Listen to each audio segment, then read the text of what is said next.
Halo teman-teman, hari ini kita sudah di day 4 ya teman-teman. Kita mau bahas mengenai angka dan tanggal-tanggal yang ada di spreadsheet ini.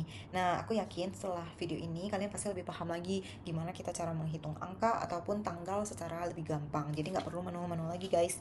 Oke, next kita mulai aja ya. Yang pertama kita mau bahas mengenai tanggal yang ada di spreadsheet. Di sini ada tulisan setiap angka itu adalah tanggal ya. Kenapa kita bilang seperti itu? Kalau misalnya kita sama dengan B6, selnya B6, itu adalah tanggal 31 Desember 1899. Kalau kita tarik ke bawah, nah tanggal 2 berarti adalah tanggal 1 Januari 1900. Nomor 3 adalah tanggal 2 Januari 1900.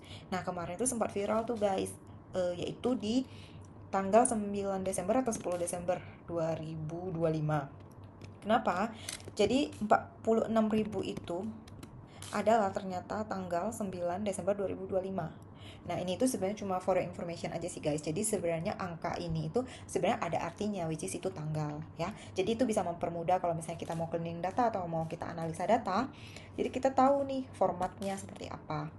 Nah, akan tetapi tidak semua tanggal itu adalah tanggal. Kenapa? Coba kita pakai rumus yang sebelumnya kita udah pelajarin ya.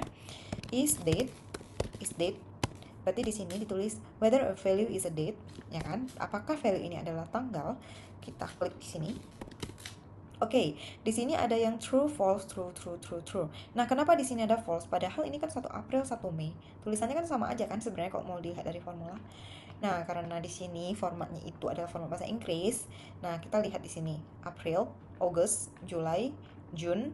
Jadi sebenarnya itu berarti di sini harusnya kita tulis Mei. Nah, otomatis dia true.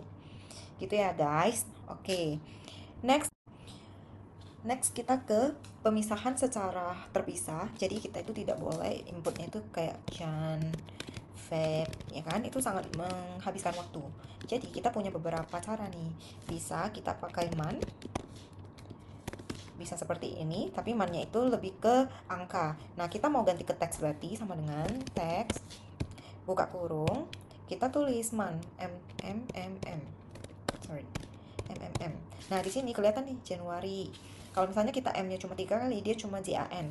Kalau M-nya kita 4 kali, dia bakalan full gitu ya. Coba kita bikin dulu. Nah, and then year juga sama nih, sama dengan teks. Kita sama dengan terus kita buka petik y. Nah, kalau misalnya y-nya 2 kali berarti cuma tahun 2026-nya, tapi dia cuma ngambil 26-nya aja. Nah, supaya kita lebih rapi, nanti y-nya itu kita 4 kali ya. Nah, day only kita mau ambil harinya aja, karena kan di sini kalau misalnya kita tulis day, nah day of the month that a specific date falls on, ya kan? Kita buka kurung, dia tulisannya 1, betul kan? Nah, kita pakai teks saja, teks terus date, kita pilih day, berarti Thursday, seperti itu. Nah, jadi kita gampang, kita nggak perlu buka lagi si kalender itu sebenarnya dia itu hari keberapa sih gitu kan. Nah, kita pakai data lengkap plus variasinya ya. Jadi kita mau gabungin ini semua, berarti sama dengan teks, ya kan? Terus kita day, oke. Terus day, sorry, day, y, ya kan? Nah, ini kan langsung rapi nih guys. Thursday dibuka koma 1 Januari 2026. Seperti itu ya guys. Nah, semoga kalian paham sampai di sini ya untuk format using text functionnya. Oke, next kita bakalan lanjut ke Oke, next kita mau bahas mengenai format hari untuk hari ini sama ngehitung deadline ya. Nah, oke, kita bakalan ke hari ini. Hari ini kira-kira itu tanggal berapa ya? Berarti sama dengan today, buka kurung, tutup kurung. Di sini ditulis current date as a date value, ya kan? Berarti sama dengan today, hari ini adalah tanggal 6 Juli 2026, ya kan? Ketika aku record ini tanggal 6 Juli 2026. Nah, di sini tuh kenapa aku tulis ada versi berat sama versi better? Karena di sini itu lebih memberatkan data kita. Kalau misalnya kita punya rata sampai ribuan gitu kan. Nah, sedangkan versi better itu ya lebih mempermudah aja sih di dalam pergerakan file kita nantinya.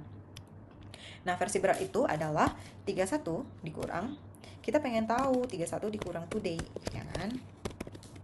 Nah, berarti kalau misalnya deadline-nya itu, kalau misalnya di tanggal 31 berarti kalau today-nya tanggal 6 berarti sisa berapa hari lagi. Nah, berarti di sini itu ada 25 hari lagi.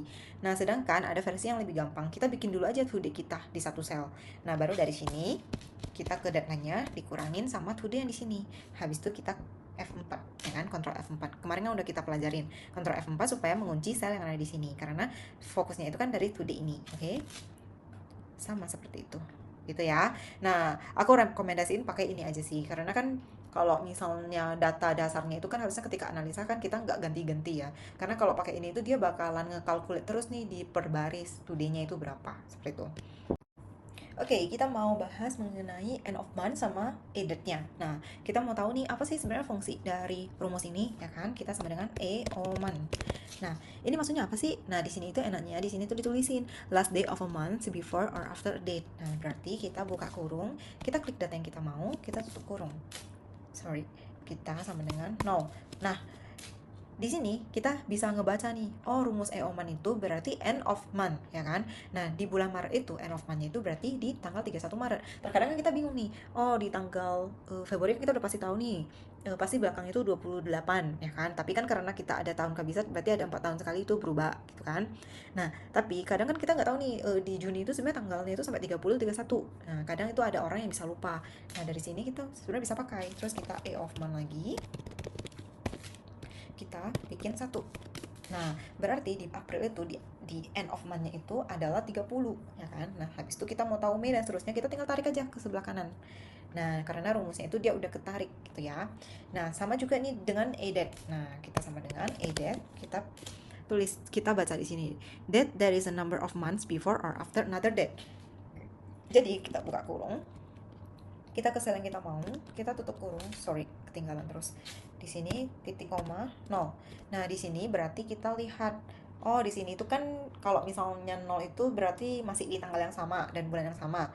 Nah, coba kita bikin A of date-nya itu sama dengan sini, terus kita klik satu. Oh, kalau misalnya date-nya kita dibuat satu nih, berarti dia bakalan samain tanggalnya tapi beda bulan. Oke, berarti kita bisa tes aja di sini.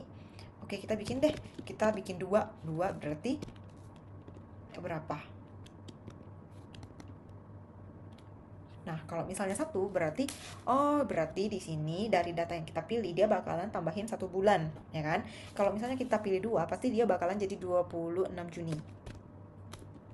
Ya, kalau misalnya kita pilih 3, dia bakalan menjadi 25 Juli. Seterusnya, seperti itu ya guys ya. Nah, ini karena sudah pakai rumus, kita tinggal tarik aja ke kanan. Nah, jadi di sini tuh ada 25 Maret, 25 April, 25 Mei, 25 Juni, dan seterusnya. Ditarik sampai ujung, itu pun bisa ya. Oke, ini sebenarnya nggak gitu berfungsi kalau digunain per tools, tapi kalau misalnya di dalam penganalisan data ini sangat berfungsi gitu ya. Oke, next kita mau bahas mengenai rumus workday sama network day ya. Di sini itu kita fungsinya itu kita mau tahu ketika kita udah punya mini kalender nih dalam setiap bulan itu kita mau tahu nih sebenarnya hari kerja kita itu ada berapa hari sih gitu ya. Nah, kita coba masuk dulu yang ke pertama ini ke workday. Di sini kita mau hitung. Jika kita hitung hari kerja saja, kita itu bakalan finish di tanggal berapa. Contohnya nih, aku punya laporan deadline-nya itu 6 hari. Nah, kita pengen tahu nih, kan kita Sabtu Minggunya kan nggak kerja. Nah, kita pengen tahu kalau misalnya 6 hari itu sebenarnya di tanggal berapa sih? Kalau misalnya kita hitung manual kan bisa dihitung dari sini nih. 1, 2, 3, 4, 5, 6. Seperti itu. Bener kan? Nah, kita coba buktikan ya. Sama dengan workday buka kurung, sel dari tanggal 1 Februari, terus kita titik koma 6. Nah, di 9 Februari sama kan dengan yang di sini secara manual 1 2 3 4 5 6. Nah, 6. Nah, terus kita mau tahu nih.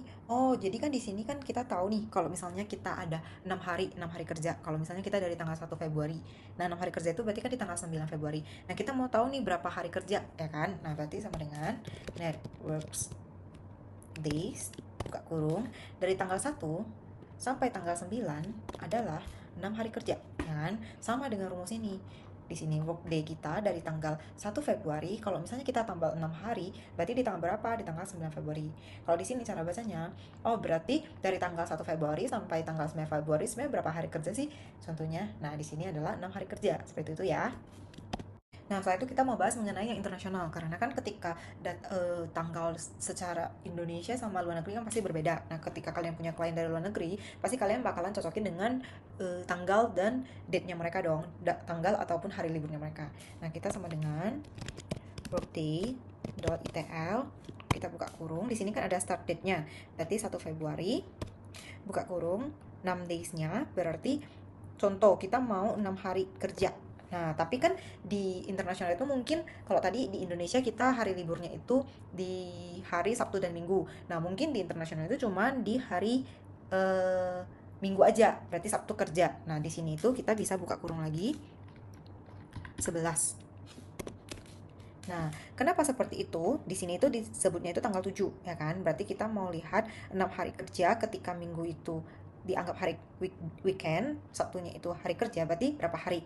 Nah, 1, 2, 3, 4, 5, 6. Nah, berarti 7 Februari gitu ya. Nah, pasti teman-teman nanya, kenapa sih dikasih koma 11, ya kan? Nah, di sini itu sebenarnya kita bisa klik di sini. Kalau misalnya kita bingung, bentar, bentar ya. Seperti ini aja supaya gampang. Di TL buka kurung 1. Di sini kan ada 6 hari kerja. Nah, di sini itu kita ada tulisan learn more. Kita klik. Nah, di sini itu kita bisa cek di number method. Tadi kenapa angka 11? Karena di sini kita fokus aja di sini ya. 11 adalah Sunday is the only weekend day. Nah, kalau misalnya 12, Monday is the only weekend day. Nah, berarti kalau misalnya nih, kita pilih tadi angka 11, berarti kita menunjukkan, di dalam satu minggu itu, hari Minggu aja loh yang hari weekend. Nah, kalau misalnya kita pilih 12, sebenarnya weekendnya itu hanya ada di hari Senin. Di sini kan dia tulis Monday, seperti itu.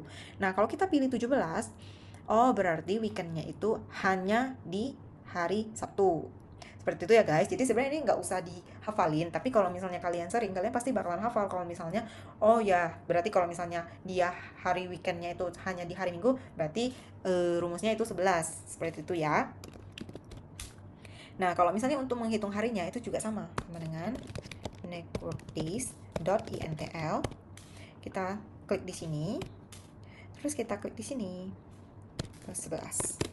Nah, berarti di sini kita tahu nih, kalau misalnya secara internasional nih, kita sekarang ada posisi di tanggal 1 Februari. Nah, kalau misalnya ke 7 Februari, kita punya berapa hari kerja sih? Berarti 1, 2, 3, 4, 5, 6. Nah, kenapa 6? Bentar ya. Di sini kan 11.